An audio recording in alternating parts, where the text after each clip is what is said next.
A lonely man once said, "Love is the only thing that can save this poor creature, and I'm going to convince him that he is loved, even at the cost of my own life."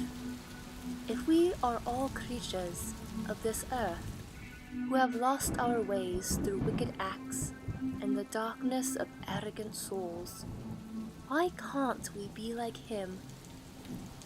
Our second guest possesses many gifts, including a capability to love and a spark of rage.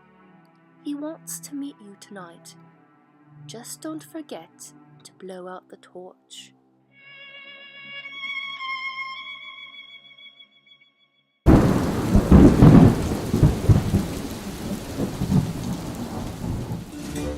Hello everybody, how's it going? So I'm gonna start with a full face as usual. I'm gonna mix some white face paint with some green and blue, and I'm also gonna cover my neck as well because the character I'm representing requires some makeup on the neck and some special features, but we'll get to that later. I'm also gonna add some brown to enhance the aged face and how dirty it looks. Now, liquid latex here is one of my favorite things to use. You can use it for scars, burns, different effects like that. So what I do is I use a Q-tip or a cotton ball, for example, and you want to put a thin layer on first, and the more effect you want on your face, the more you put on each layer. So throughout this video you will see that I will be doing that. Oh my gosh, the lights are flickering on and off. It's because the creation is coming alive. So much electricity is being used. Ooh. Oh, there it goes again. And it's out. Good job. Like I said, I am just layering on the latex so I can use it to make a more distorted kind of face, because Frankenstein, as you know, his parts are sewn on pretty much. So you want to get that effect as you go here.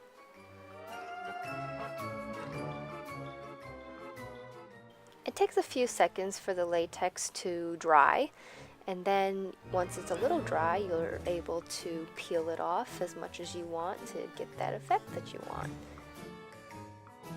So throughout this video you will see me do this frequently, so I won't mention it any more than I have to, so you'll just watch it and see what I do. Oh, and I'm picking my nose. Lovely. So just a few fun facts about Mary Shelley's Frankenstein. It was written by Mary Shelley in 1818, and it was considered the very first science fiction novel, but it's actually considered a Gothic novel. And if you want to watch a classic, watch Young Frankenstein. Oh my gosh, I actually almost forgot to mention it. I've been a fan of that movie for a couple years now, since my dad introduced me to it, and I've seen the musical and it's hilarious. You really should see it. If you don't have the patience to wait for it to dry, you can always use a hair dryer, but be careful so you don't dry out your skin, and put it on the lowest setting.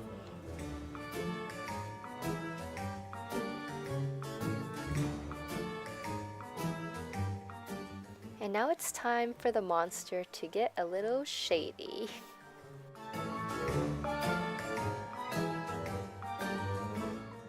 Instead of actually having me glue something like a stitch or a string onto my face, I actually used the latex and just wrapped it around, as you can see here, to look like a actual stitch. Fun fact, I've always had a thing for the Munsters. It was a TV show back in the 1960s as well as the Addams Family. If you watched my last video, I'm very fond of them. But it was always fun to watch the comparisons and contrasts of the two shows. And it turns out that since the Munsters had so many characters that were very iconic to the Halloween world, the TV show was a little more popular than the Addams Family was.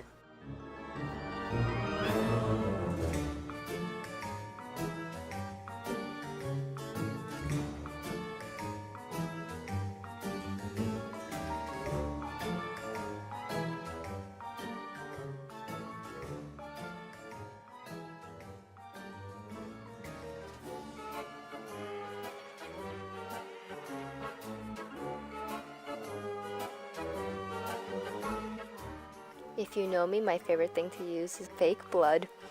Um, I think oh wow, that was way too much. um, I use the blood a lot because I don't know, it's just really fun to get messy with it.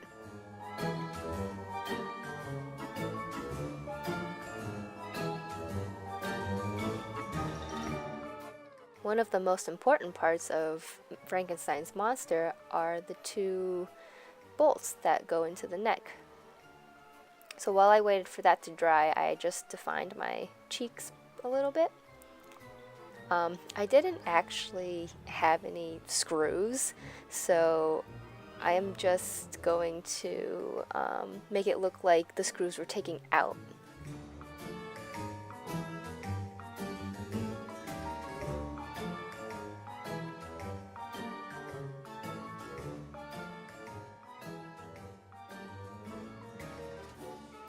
It's all up for interpretation.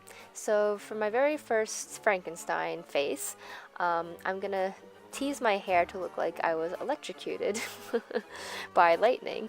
And there you have it.